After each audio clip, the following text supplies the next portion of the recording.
Good morning student, how are you. चलिए तो बच्चों, हम लोग आज से स्टार्ट करने जा रहे हैं एमएमई 2 पेपर जो इको ऑनर्स सेमेस्टर 2 के लिए है। ठीक है, so I am from Deep school of economics DSC, myself Sudhir sir, right. तो आज थोड़ा सा हम ज्यादा लंबी वीडियो नहीं करूंगा, थोड़ा एक बार सिलेबस डिस्कस करूंगा आपके साथ और थोड़ा सा जो बेसिक है सिलेबस से रिगार्डिंग उस चीज के बारे में हम डिस्कस करेंगे। ठीक है बेटा, तो सबसे पहले एक ओवरलुक देते हैं सिलेबस को। एक्चुअली आपका जो सिलेबस है बहुत अच्छा सिलेबस है इकोनॉमिक पॉइंट ऑफ व्यू को लेके। जितना भी मैथमेटिक्स यूज होगा इकोनॉमिक्स के अंदर वो सारा इसमें दिया गया है। तो जो पहली यूनिट है वो है लीनियर अलजेब्रा की। लीनियर अलजेब्रा मेरे बच्चों का जो मीनिंग होता है वो होता है लीनियर फिनोमिना।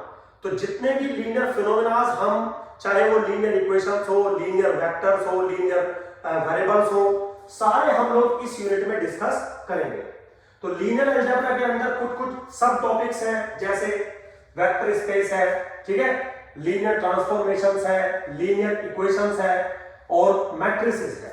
तो बाकी सिलेबस आपके सामने है, आपके पास होगा भी, तो मैं सिलेबस रीड नहीं कर रहा हूं क्योंकि टाइम वेस्ट होगा उसमें। ठीक है, दूसरा जो है यूनिट है हमारा functions of several real variables. तो function of several real variables का मतलब है रियल वैल्यूड फंक्शंस है, बट इन फंक्शंस के domain more than real number है। मतलब आर स्क्वायर हो सकते हैं, आर क्यूब हो सकते हैं। ये जो फंक्शंस हैं these are look likes utility functions, products functions, cost functions, right. तो जितने भी फंक्शंस आपने इकोनॉमिक्स में पढ़े हैं वो सब हम यहां पे डिस्कस करेंगे। तीसरा है मल्टीवेरिएट ऑप्टिमाइजेशन। तो ऑप्टिमाइजेशन बेटा आपने पढ़ा होगा। ऑप्टिमाइजेशन का मतलब है किसी भी फंक्शन को मैक्सिमाइज या मिनिमाइज करना।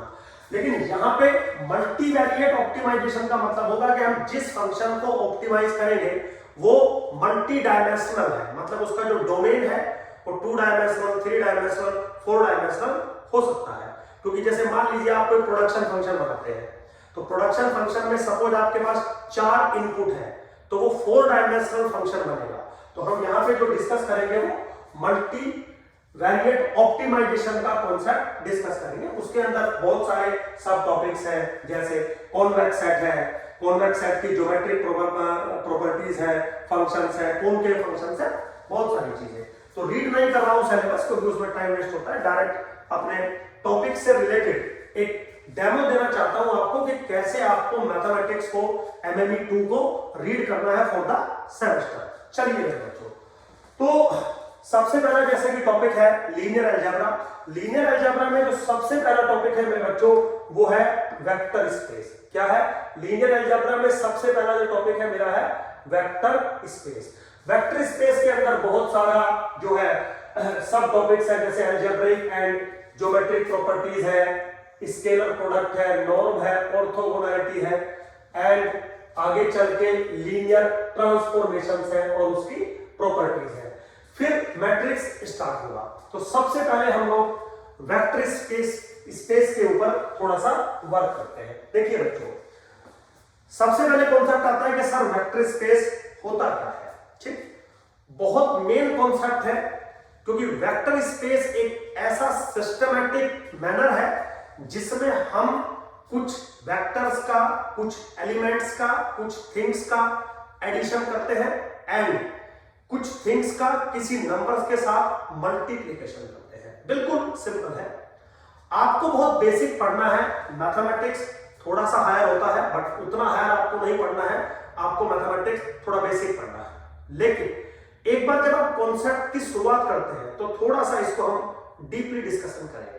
सो बेसिकली वेक्टर स्पेस बनते कैसे हैं या वेक्टर स्पेस होता क्या है।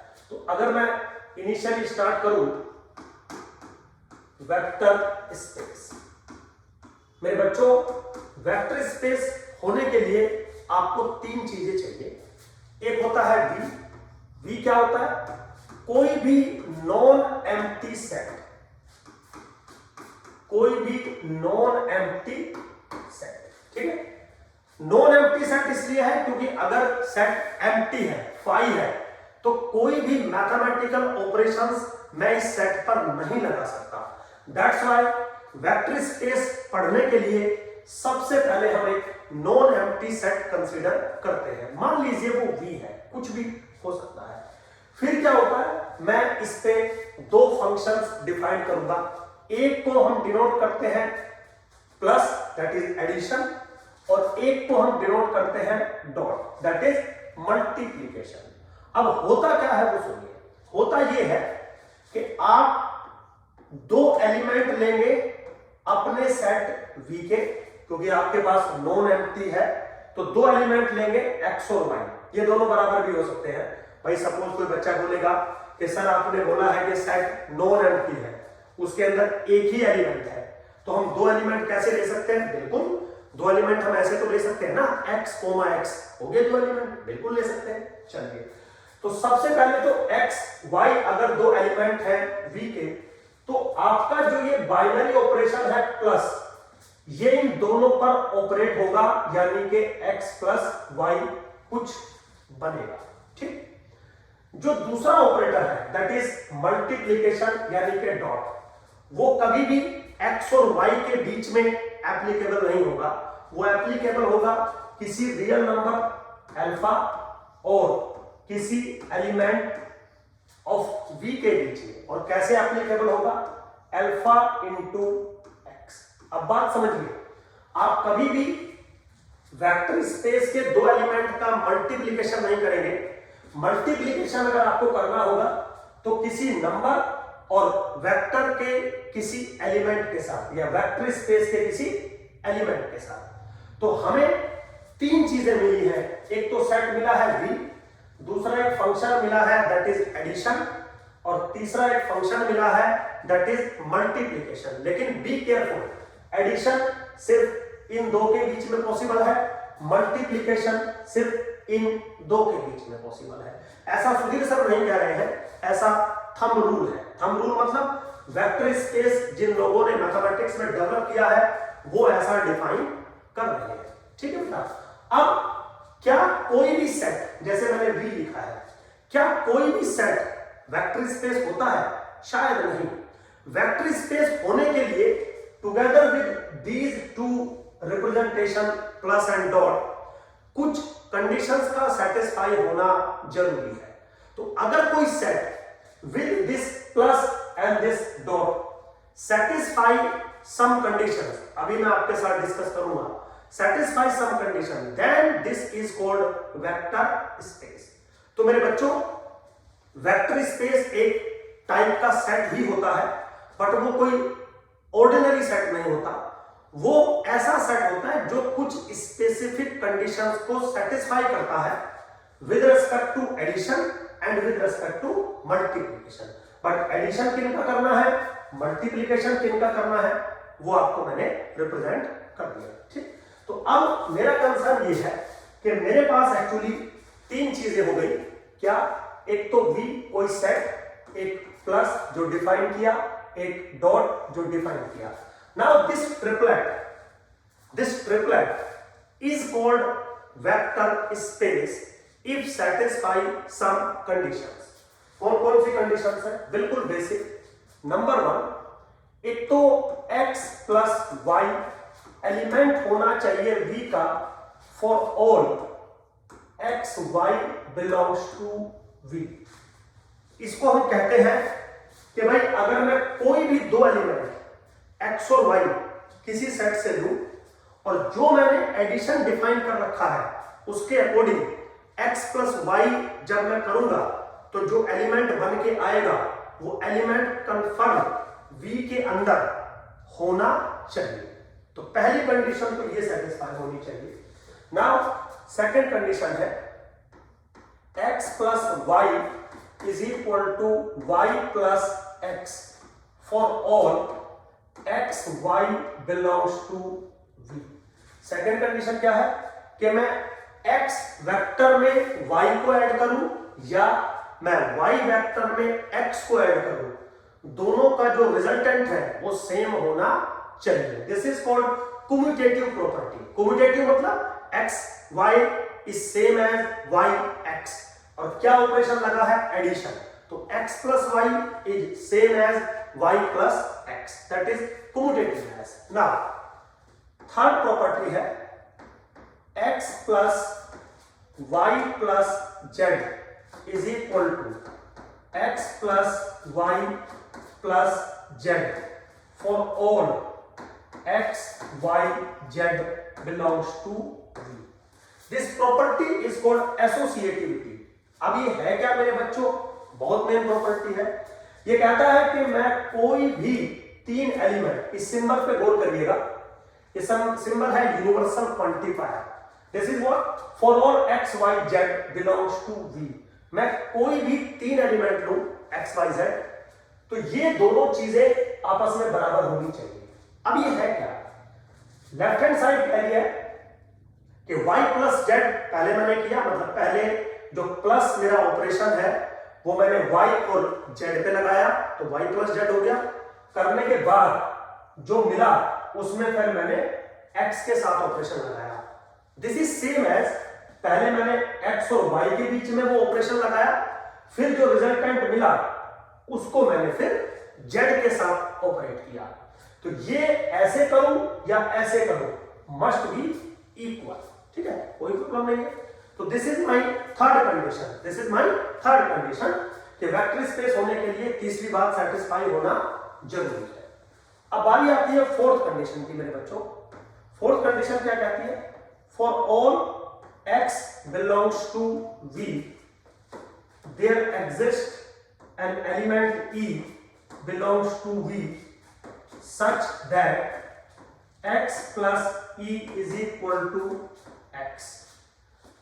Now इस प्रॉपर्टी का क्या मतलब है? वो कहता है कि कोई भी मैं एलिमेंट लूं V का, कंफर्म एक ऐसा, this is existential quantifier, this is there existential quantifier, confirm एक एलिमेंट V के अंदर ऐसा होना चाहिए सच दैट जिसको मैं x के साथ अगर ऐड कर दूं, मतलब ये प्लस ऑपरेशन लगा दूं, तो वैल्यू मुझे x ही मिलनी चाहिए। Now this special element E is called additive identity. This is called additive,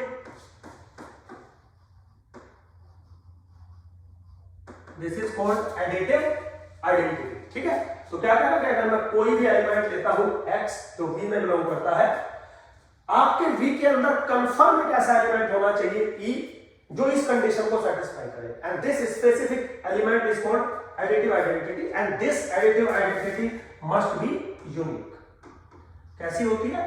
किसी भी वेक्टर स्पेस के कोरस्पॉन्डिंग जो आपकी एडिटिव आइडेंटिटी होती है मेरे बच्चों, वो बिल्कुल यूनिक होती है। ठीक है, तो चार प्रॉपर्टी अभी तक हमने डिस्कस करी वेक्टर स्पेस होने के लिए, अभी और बची हुई है। चलिए नाउ बात करते हैं फिफ्थ प्रॉपर्टी की। फिफ्थ प्रॉपर्टी क्या है? For all x belongs to V, अगर मैं कोई भी एलिमेंट लेता हूं V का, then there must exist another element y belongs to V such that x plus y is equal to E.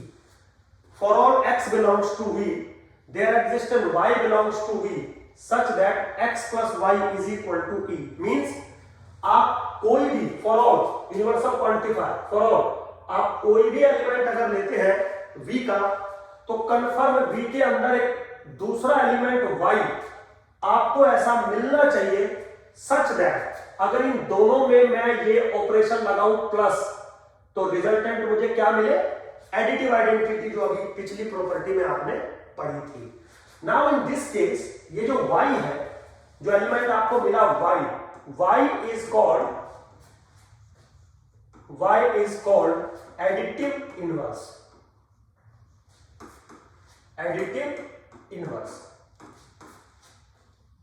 Of x which is also unique.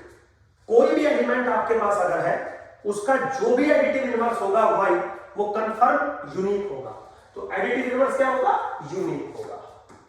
मतलब किसी भी वेक्टर का जो एडिटिव इनवर्स है वो दो नहीं हो सकते, कंफर्म एक ही रहेगा, ये गारंटी है। ये सब चीजें हम प्रूफ भी करेंगे कि भाई एडिटिव आइडेंटिटी यूनिक होती है, प्रूफ करिए। अब मेरे कहने से तो आप मानोगे नहीं। दूसरा, एडिटिव इनवर्स यूनिक होता है, प्रूफ करिए। मेरे कहने से तो आप मानोगे नहीं। और ये चीजें आपके एग्जाम में भी आती है। तो सबसे पहले ये 5 प्रॉपर्टी होनी चाहिए अगर V को वेक्टर स्पेस होना है तो। अब थोड़ा आगे चलते हैं। सिक्स्थ प्रॉपर्टी क्या कहती है? For all alpha belongs to real number and for all x belongs to V, then alpha into x belongs to V means अगर मैं कोई भी रियल नंबर ले लूं, मैं कोई भी एलिमेंट ले लूं V सेट का और दोनों का मैं डॉट करूं, तो पिछली जो 5 प्रॉपर्टी थी बच्चों वो सब एडिशन के रेस्पेक्ट में है। अब अगली जो 5 प्रॉपर्टी है वो सब के सब मल्टीप्लीकेशन के रेस्पेक्ट में है। लेकिन बी केयरफुल, मल्टीप्लीकेशन एक रियल नंबर और एक वेक्टर का होता है, एडिशन 2 वेक्टर्स के होते हैं। तो प्रॉपर्टी में बिल्कुल लिखते टाइम आप ध्यान रखेंगे कि एक्चुअली में आपको समझाया क्या जा रहा है।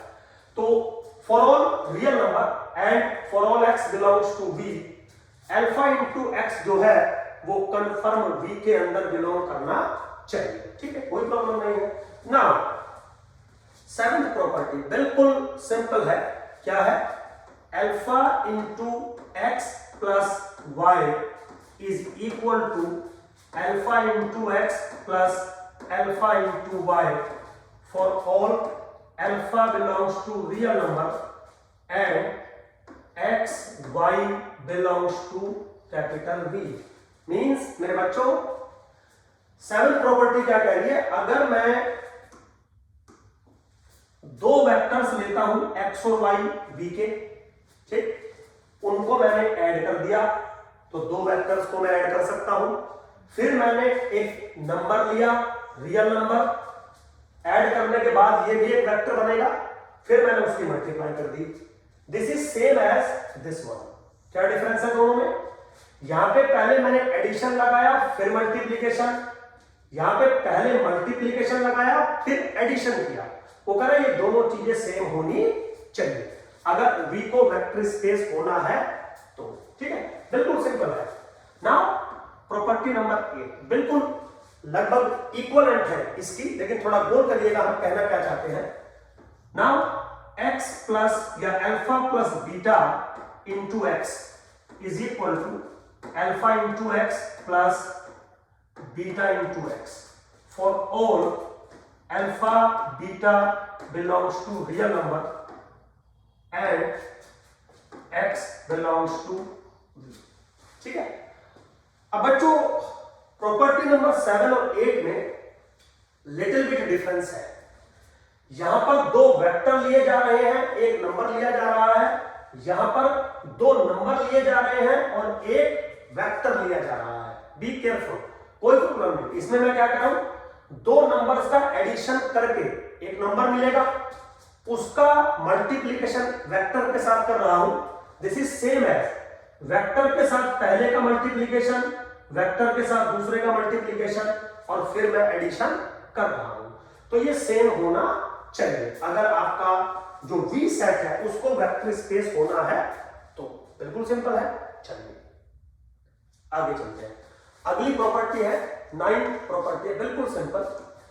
Alpha into beta into x is equal to alpha into beta into x for all alpha beta belongs to real number and for all x belongs to V। ठीक है, क्या कह रहा है? Alpha into beta into x is equal to this one. Means what?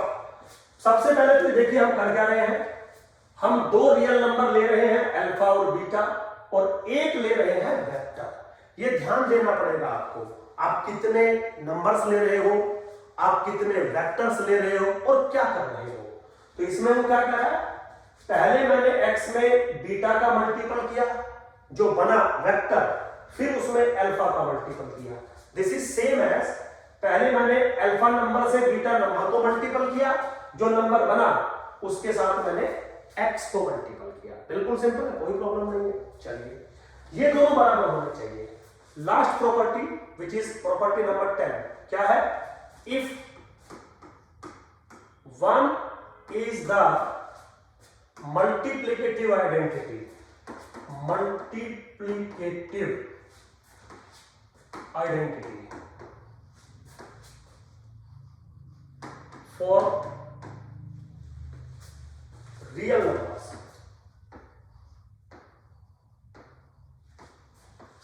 for real numbers, then 1 into x is equal to x होना चाहिए for all x belongs to vector space V. Means वो कह रहा है कि अगर 1 numerical 1 multiplicative identity है real number के लिए, तो आप कोई भी वेक्टर लें V से, उसका मल्टीप्लिकेशन विद 1 उस वेक्टर्स के बराबर ही होना चाहिए। तो मेरे बच्चों, अगर कोई भी सेट V इन 10 प्रॉपर्टीज को सेटिस्फाई करता है, then this set has a special name. The name is vector space. समझ गए? तो अब इसको आप थोड़ा टेक्निकल समझिए। टेक्निकली आप क्या कर रहे हैं या आप क्या कहना चाहते हैं? इसमें जो प्रॉपर्टी नंबर 6 है, जो प्रॉपर्टी नंबर 6 है और जो प्रॉपर्टी नंबर 1 है, ये दोनों मेन है। कैसे मेन है समझिए। प्रॉपर्टी नंबर 1 क्या कहती है?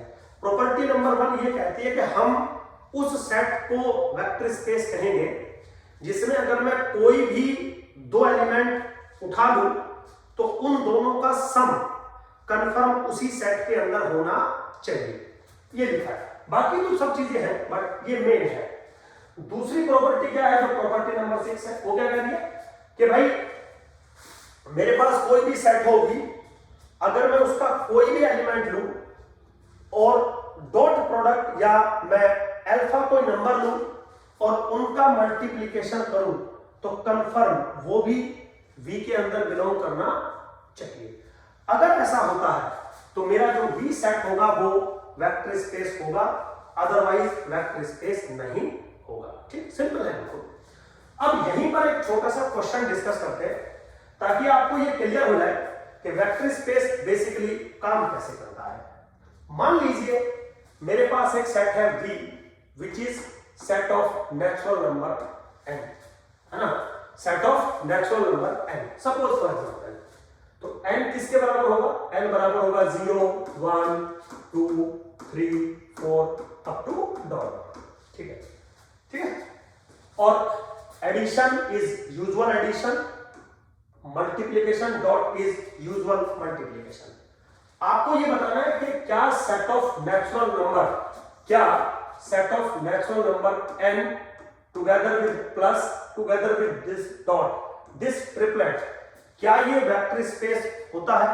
आपको ये बताना है। ठीक है, चलिए चेक करते हैं। सबसे पहले पहली प्रॉपर्टी, क्या पहली प्रॉपर्टी सेटिस्फाई हो रही है? कैसे? आप कोई भी दो नेचुरल नंबर ले लीजिए n और m, अगर नेचुरल नंबर है तो confirm n plus m confirm natural number होंगे। डन है ये बात नहीं। ठीक है, इसका मतलब पहली जो कंडीशन है वो बिल्कुल ट्रू है, वैलिड है मेरे बच्चों, कोई प्रॉब्लम नहीं है। दूसरी कंडीशन क्या है? n plus m is equal to m plus n, yes commutative है, 2 plus 3 is equal to 3 plus 2, कोई प्रॉब्लम नहीं है। Third condition n plus m plus w is equal to n plus m plus w, yes अगर n m और w तीन आपके पास है natural numbers है तो आप n प्लस m करके फिर w ऐड कर दे या m प्लस w करके फिर n ऐड कर दे, कोई प्रॉब्लम नहीं है, बिल्कुल ऐसा वैलिड है।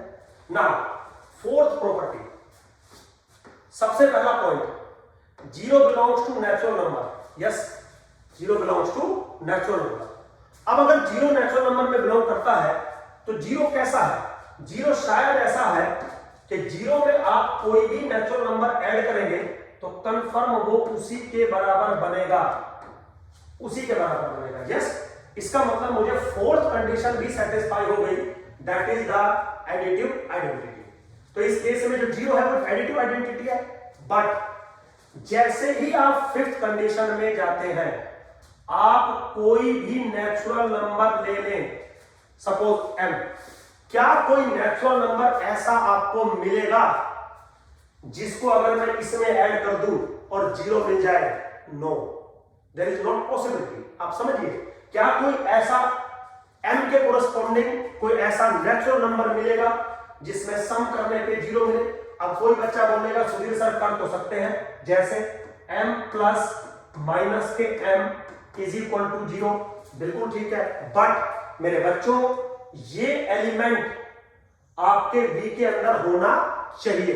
तो माइनस के m does not belongs to natural number. That's why natural number वाले केस में प्रॉब्लम आ गई। क्या प्रॉब्लम आ गई? कि एडिटिव इनवर्स मुझे नहीं मिल रहा है। तो जो फिफ्थ कंडीशन है वो वायलेट हो गई। That's why the set of natural number is not a vector space. समझ में आ रहा है? बिल्कुल सिंपल है। तो आपको लगेगा कि सर ऐसा तो हर जगह हो जाएगा, ऐसा हर जगह हो जाए जरूरी नहीं है। तो कोई ना कोई कंडीशन मेरे बच्चों वायलेट हो जाएगी। जो भी कंडीशन वायलेट हो जाएगी वहीं पे हम रोक देंगे। अगर 10 की 10 कंडीशन सेटिस्फाई हो जाती है तभी हम बोलेंगे कि ये एक वेक्टर स्पेस होगा। ठीक, अब देखिए बच्चों, अगर यहीं पे मैं सेट नेचुरल नंबर ना लेके जेड ले लूं, जेड मतलब सेट ऑफ इंटीजर, तो सेट ऑफ इंटीजर क्या होता है? 0 plus minus 1 plus minus 2 plus minus 3 plus minus 4 up to dot. इस केस में ये कंडीशन भी सेटिस्फाई हो जाएगी। कैसे हो जाएगी? आप कोई भी एलिमेंट लेंगे जेड के अंदर है, चलिए अब मैं यहां जेड लिख देता हूं। आप कोई भी एलिमेंट लेंगे जेड के अंदर, कंफर्म देयर एग्जिस्ट माइनस के m belongs to Z such that कैसा होगा? m plus minus m is equal to 0। तो फिफ्थ कंडीशन सेटिस्फाई होने लगी किसके ऊपर? जेड के ऊपर, which is the set of integers. ठीक है, सिंपल है बिल्कुल। लेकिन सेट ऑफ नेचुरल नंबर पे होने की थी। बट क्या जेड वेक्टर स्पेस बन गया? शायद नहीं, क्योंकि सुधीर सर अभी सिर्फ 5 कंडीशन सेटिस्फाई हुई है। वेक्टर स्पेस होने के लिए 10 कंडीशन सेटिस्फाई होना जरूरी है। चलिए कोई बात नहीं, अगली कंडीशन पे काम करते हैं, विच इज कंडीशन नंबर 6। देखिए कंडीशन नंबर 6 क्या है? अगर मैं कोई भी इंटीजर लेता हूं, है ना, और कोई भी रियल नंबर लेता हूं, तो according to rule alpha into m Z में बिलोंग करना चाहिए, लेकिन करता नहीं है। क्यों नहीं करता है? देखिए, अगर आप अल्फा की वैल्यू ले ले 1/2 सपोज, और एम की वैल्यू ले ले मान लीजिए 3, बिल्कुल ले सकता हूं।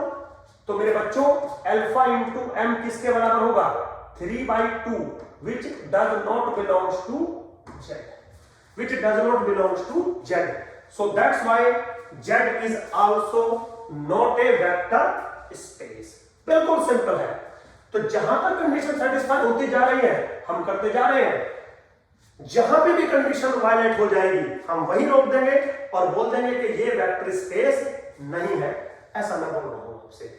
चेक करिए, कोई डाउट हो, कंफ्यूजन हो, आप या तो कमेंट बॉक्स में लिखेंगे या मैं मेरे से डिस्कशन करेंगे, बातें करेंगे। ठीक, अब ये तो एग्जांपल दिए मैंने जिसमें मेरा जो सेट है वो वेक्टर स्पेस नहीं है। देखिए नेचुरल नंबर भी एक सेट था, इंटीजर भी सेट होता है, और पॉजिटिव इंटीजर भी एक सेट होता है, तो बहुत सारे सेट होते हैं।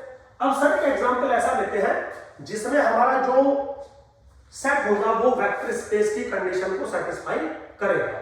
जैसे मान लीजिए मैंने एक सेट लिया V, which is set of real number, which is set of real number, और प्लस यूजुअल प्लस है और डॉट यूजुअल डॉट है। अब यहाँ पे दोनों रियल नंबर ही है ना, जो मैं सेट ले रहा हूं वो भी रियल नंबर है और जो मैं अल्फा चूज करूंगा वो भी रियल नंबर है, डजंट मैटर है। लेकिन ये जो मैं रियल नंबर ले रहा हूं ये मैं वेक्टर स्पेस मान के चल रहा हूं। तो क्या ये टुगेदर विद एडिशन और मल्टीप्लीकेशन एक वेक्टर स्पेस बनेगा? आंसर है यस। कैसे बनेगा? देखिए मेरे बच्चों, आप कोई भी 2 रियल नंबर ले लीजिए, कंफर्म उन दोनों का सम रियल नंबर ही बनेगा, कोई प्रॉब्लम नहीं है। दूसरा, x प्लस वाई बराबर y प्लस एक्स कंफर्म होता है। तीसरा, x plus y plus z is equal to x plus y plus के जेड। आप कोई भी तीन रियल नंबर ले लीजिए, this condition must be satisfied. Now fourth, for all real number x belongs to R, there must exist a zero element belongs to R such that x plus 0 is equal to x। तो ये zero क्या होगा? This is nothing but additive identity and yes zero is a real number. तो zero is real number का मतलब ये condition satisfied. Now fifth condition, for all x belongs to real number there must exist minus x belongs to real number। कैसे होंगे? x plus minus x is equal to 0। so minus x is what? minus x is the additive inverse of x। तो अगर x real है तो obviously बात है minus x भी real होगा। ठीक, अब सिक्स प्रॉपर्टी, सिक्स क्या है? अगर मैं कोई भी x रियल नंबर में ले लूं एंड कोई भी मैं अल्फा ले लूं अगेन रियल नंबर में, तो confirm alpha into x must belongs to real number. हो गया सेटिस्फाइड। ठीक, नाउ सेवेंथ कंडीशन, अब सारी कंडीशन बिल्कुल इजी है। Alpha plus beta into x बराबर होता है alpha into x plus beta into x के। यस भाई, अब तो यहाँ पे अल्फा बीटा और एक्स तीनों रियल नंबर है ना, ये कंडीशन सेटिस्फाई होती है। Similarly eight condition is also satisfied, 9 और 10 ऑल कंडीशंस आर सेटिस्फाइड। तो मेरे बच्चों, रियल नंबर का set together with usual addition and usual multiplication is a vector space. ठीक है बेटा, तो वेक्टर स्पेस जरूरी नहीं है रियल नंबर पे होते हो, बहुत सारे वेक्टर स्पेस बन सकते हैं। बेसिकली वेक्टर स्पेस एक सेट होता है जो कुछ कंडीशंस को सेटिस्फाई करता है। वो सेट ऑफ फंक्शंस भी हो सकता है, सेट ऑफ मैट्रिसेस भी हो सकता है, सेट ऑफ एनिमल्स भी हो सकता है, सेट ऑफ ह्यूमंस भी हो सकता है, सेट ऑफ कमोडिटीज भी हो सकता है। तो वो जो वी सेट है वो क्या होगा, इससे मुझे कोई मतलब नहीं है। मुझे सिर्फ इस बात से मतलब है कि वो जो मेरा वी सेट है वो सारी 10 की 10 कंडीशंस को सेटिस्फाई कर रहा है या नहीं कर रहा है। अगर कर रहा है तो वो वेक्टर स्पेस है, और नहीं कर रहा है तो वो वेक्टर स्पेस नहीं होगा। ठीक है बेटा, तो मेरे बच्चों ये छोटा सा डेमो था आपके लिए कि एक्चुअली में वेक्टर स्पेस होता क्या है। अब नेक्स्ट वीडियो में हम लोग डिस्कस करेंगे कुछ स्पेसिफिक वेक्टर स्पेस जो इकोनॉमिक्स में आपके काम आएगा। एक वेक्टर स्पेस आपको बहुत काम आता है, दैट इज आर स्क्वायर, और एक बहुत काम आता है आर क्यूब, और इसका जनरलाइज वर्जन आर एन। तो हम इकोनॉमिक्स में सिर्फ ये तीन टाइप के वेक्टर स्पेस को ही डिस्कस करते हैं, बाकी मैथमेटिक्स में तो बहुत सारे डिस्कस किए जाते हैं। तो आप लोग अगर बोलोगे तो मैं एक्स्ट्रा वेक्टर स्पेसेस भी डिस्कस करूंगा, बट इकोनॉमिक्स में ये जो वेक्टर स्पेस आपके सामने मैंने तीन लिखे हैं स्पेसिफिकली, ये मेन होते हैं। यहां से आपका क्वेश्चन भी आता है इकोनॉमिक्स में, इसी का हम इस्तेमाल करते हैं। ठीक है, तो चलिए नेक्स्ट वीडियो में बेटा मैं सेकंड जो डेमो होगा, ज्यादा लेंथी वीडियो नहीं कर रहा हूं, बच्चे बोर हो जाते हैं, तो नेक्स्ट वीडियो में डिस्कस करेंगे आगे के लिए कुछ vector spaces. Thank you very much.